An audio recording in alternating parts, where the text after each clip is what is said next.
welcome to Mentor Boys, the podcast that gives you vibes, culture, and two boys from down under, bringing you football. As you know, it has been a banger.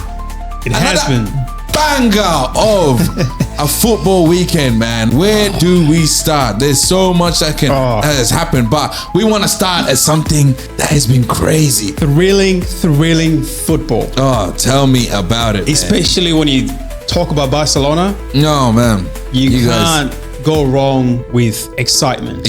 Hey, 3 words to describe Barcelona right now. Go, top of your head. 3 E's. Entertaining, exciting, Energy, eh? Ooh, man. Obviously, we're going to talk about the Champions League that just happened. Well, wherever you're watching from. I watched it this morning. You must have watched it last night. Wherever you watched it from, it happened and we all watched it. And it was spectacular, man. It was spectacular. It was a blockbuster, I should say. It was a damn blockbuster. And as a Barca fan, obviously, it's very hard for you to contain your emotions because of the way we play. We play so high, we leave a lot of gaps in the back. And obviously, I think we were just talking about this. Balde missing, big key, big factor, big miss. Lewandowski, not so much, but we do miss him, but not as much as we miss Balde on the left. Lewandowski, I don't think you guys especially need him. I think you guys do better without him. I don't know if we do better without him. I think it's just the same old story because Ferran Torres does miss the chances that Lewandowski would miss. I think they score the same amount of goals a game. So in terms of Lewandowski, I don't think we miss him as much as we miss Balde on the left. I reckon you guys do better. When he's not there, I feel like the team I think we play more fluid football. That's how I see it. But when we talk about fluid football, when he gets to the left, it's dead. Yeah. Because on the right, you go Yamal, and Yamal he would turn up, switch it up any moment. And in terms of Koundé doing the running back and forth, you don't need him to do that as much as you need Balde on the left because we talked about this. Raphinha is not a left winger. He's a right winger but he's playing on the left. By trade, he's a right winger, but he's playing on the left. By trade. But Flick has made him into a second strike. I wouldn't say a second strike. He's a supporting forward. He comes into the gaps. Wherever there's a gap, that's where you find Raphinha. You will not find Raphinha touching the line on left. No. Balde does that. Now, in the last few weeks where Balde has been missing, we've had to play Gerard Martin. Gerard Martin, he's an average player at best. I'm not throwing shade at him. That's a hate-ass, man. I'm not hating on him, man. I'm not hating on him because he's been thrown into a team that is so fluid, but then when it gets to him, he's like a mid-table team player. Oh, okay. No shade to him. He's a good player, but not a Barca player. Oh, no shade to you, man. In all the Barca teams that I've seen, Gerard Martin will not make the left back. Shit. I've seen some left backs in my life watching Barca, and Gerard Martin will not make any of them. So, even in our worst period, Gerard Martin doesn't make it. So he's one of those guys that rock up to trials, come with the best fit, come with everything, and think he's done the best, but then he doesn't get called up for the first team. Or maybe he will. He makes it because the coach sees something that will help the team, but not to start. Let me land it. He makes it because the coach is smashing his mom. That's what it is. He's an average player in a team full of great players. So it makes him look shit. But he's only there. I've struggled to understand or see what Flick sees in him. And the only thing I could come up with, he probably has Flick's nudes or something. Or he has a banging hot mother that Flick is like, damn. That too. But or sister. Or cousin. What a week it's been. When I say week, Champions League, Barca versus Inter. Yeah. Arsenal versus PSG. Oh, bro. But we cannot forget about the Copa del Rey, which we have not spoken about. We've been away for a week. So the Copa del Rey was... That was electrifying. It was more entertaining. This Classico was more entertaining than the last three. One. Yeah, 100%. Because the last two were just one-sided. This one, Madrid actually showed up. In the first half, we were killing them. And you know what? I said that in our remember when we did the predictions? I said Real Madrid are probably going to come and show up. True. But you did say that you guys are going to win. But I said Real Madrid are going to show up this time. I don't know if you remember. My scoreline was 2-1. But I said if it's going to be a very low-scoring game, 2-1. But if it was to be a high-scoring game, it's going to be 3-2. Do you remember that? Yeah. Fair enough. Hey, you got the thing right, but I said Real Madrid are going to show up. It's not going to be a clean sweep. They did show up, but I think they showed up too much to the point where they wanted to kill people. So True. 3 players sent off at the end of the game. that is disgusting. Oh, Koundé's goal. Oh, man. I know you were happy. I was stressed in the first 90 minutes because we were like 2-1 down before Ferran Torres found the equalizer. But then once the equalizer went in, I was confident that Barca can see this through. If they don't, penalties, but I did not see Madrid scoring the third. But that was entertaining on its own. Now, coming back to the Champions League, we had Arsenal take on PSG. Yes, you got And that was entertaining, but in not as entertaining as I expected it to be.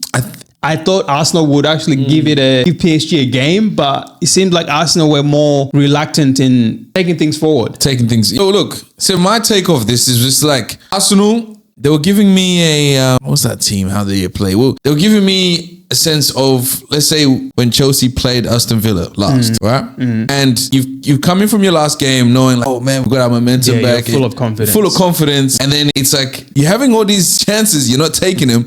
But then also when you can make the run or take on someone and do decisive decisions, you're not making them. You're feeling scared. And it kept pushing them back, letting PSG move forward.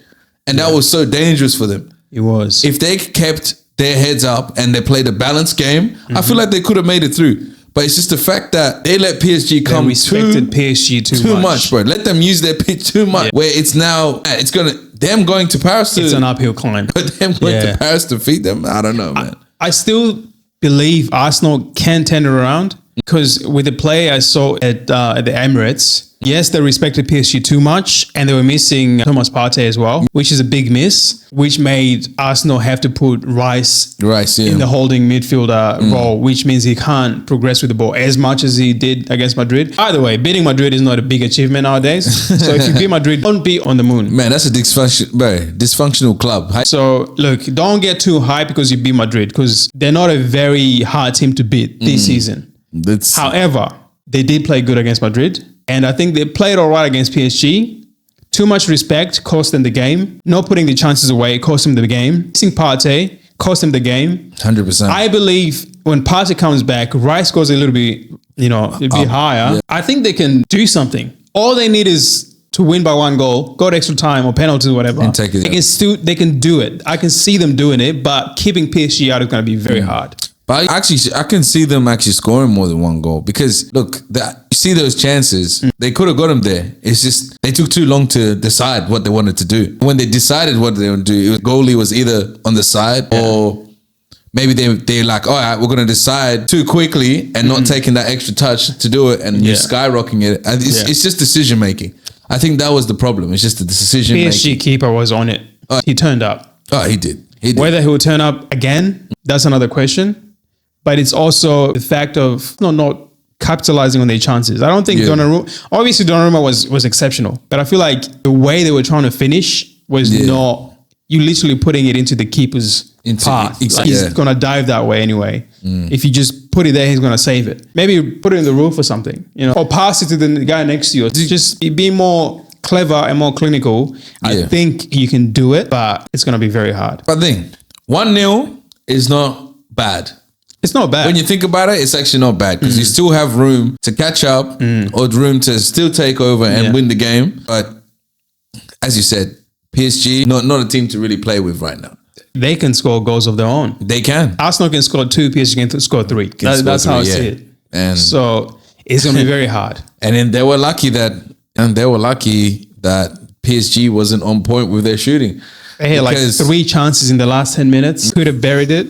But look, that's Arsenal versus PSG. Now the Champions League, Barca versus Inter, because Barca was at home. Mistakes are costing us. First goal, 30 seconds in. 36 seconds, new record.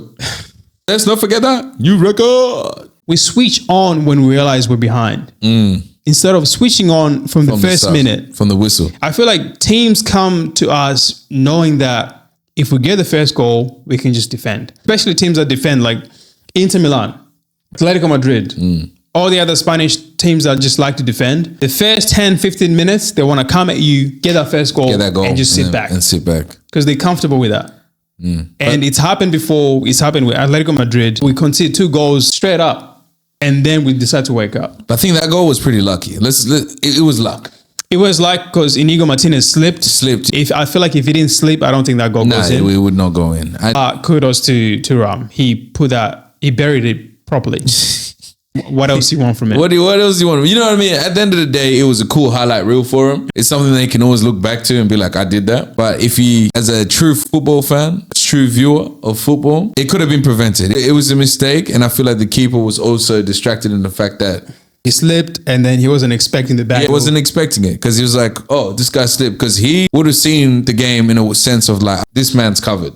True. Nothing's going through. He slips, too late to react. It goes into the net.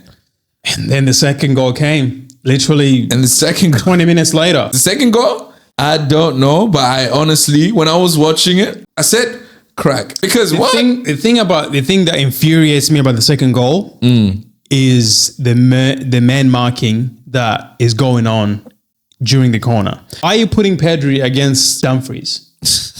Why are you putting all these short players against all these? Yeah. Inter Milan have big, giant players, experienced players. Mostly defenders, so they're more likely to get the first header. Yeah.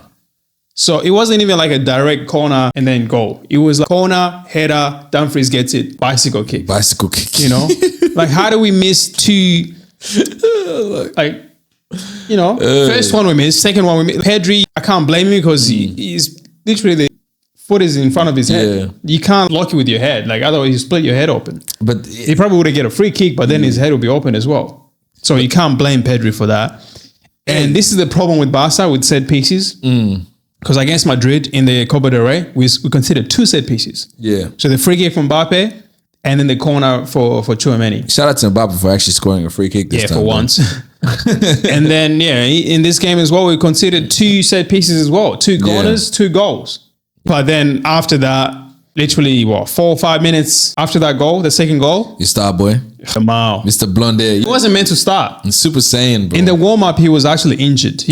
Somebody said he's got discomfort in his thigh or something like that. Yeah. And then he starts. First 20 minutes, he wasn't on it. He was getting tackled here and there. I feel like that was his way of talking about this, reading the game. But then he gets the ball. Thuram was actually fighting for it. He gets the ball off Thuram, leaves him behind. Italian shoulder drops him, goes to the right, comes in, 5 defenders. You see, there's no chance he's getting through this, and he just literally finesses it into the right corner, into the left corner. That's on some messy shit. When that goal went in, I knew Barca was gonna do something. Yeah, switch on. They were gonna switch on because they just needed someone to take control of the game, and Yamal did. And after Yamal got the ball. Every time we were just feeding Yamal, just feed him. You're hungry here. You're hungry here. Go. And we just kept going. Pedri gets the ball, just floats it into the air. Raphinha, assist. Yeah, man. Ferran goes past his defender, goal. Yeah. We're back in it. And I'm thinking we're about to win this 4-2. Imagine this guy, man. This guy is 2-2 and now he goes... Their confidence was too high. We're about to win 4-2. No, because I've seen this movie too many times. But once we come back, the energy, the adrenaline is so high. You just want to keep going. And we were. Just kept going. Second half comes. Inter decide, fuck it. We're going to press high. Started pressing high. They get a corner. And they got a lucky header. And then they get a header. Deflection of Araujo, goal. I'm like, for fuck's sake. But still, I still had belief. You still had belief, eh? I believed, and then literally, not even a minute later, we get a corner as well on the other end. But you guys went to shoot for the stars. Olmo takes it. Yamal dummies it. Raphinha rockets, bro. I was like, what the fuck is going on? You can hear the vibration of the bar through the TV. That vibranium, that bar was gone, finished. How they don't give the goal to Raphinha, it's a robbery. I wouldn't say it's a robbery, though. I understand why they don't give it to him because he deflects off the keeper.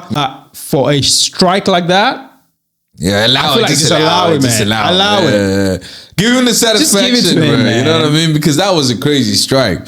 But then I understand why later in the game, he went to go try to do it again. He almost got it He again. almost got it again. He was like, nah, I need one for myself. But at the last 10 minutes, we pressed them. We were pressing them. They ran You out guys of were legs. We just kept going. Every time they're trying to get out, right on them. Get the ball again. Try again.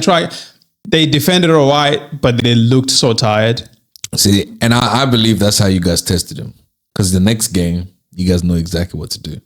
The next game, I hope we don't have mistakes. The next game, I hope they put a player next to a player that is actually the same height. Same height. You know? The next game, I hope we've learned our lessons. But now I'm confident we can score against Inter.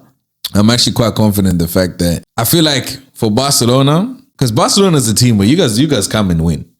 Yeah. You guys come and win. That's it. Let's just say that. This season, that is all I've seen for Barcelona. Do you know we have a better record away from home than we do at home? Even better for you. We defend better away from home. Even better for you. So I am confident. Look, if we don't go through to the finals, I would not be too disappointed, but I would feel hard done by. But I am confident that we can do it away from home because Inter has lost a lot of games at home. That's true. So I am confident that we can go to the San Siro and turn it on. Because if Bayern can get a draw from Inter at home, Barca can get a win. Fair enough. I'm just saying how it is. Yeah, I get you. And the thing about Inter as well, because now they're 3 points. They were 3 points ahead before the semifinals. Now they're 3 points behind in the Serie A. So now they have to show up for the Serie A game on the weekend. We don't have to. I mean, yes, we want to win, but I feel like we're more likely to rest our players during the week and play our reserves than Inter is likely to play the reserves because they need to win. So I feel like for Barcelona, you guys are in a good spot. And it helps you guys out. And Balde might be back. See, there you go.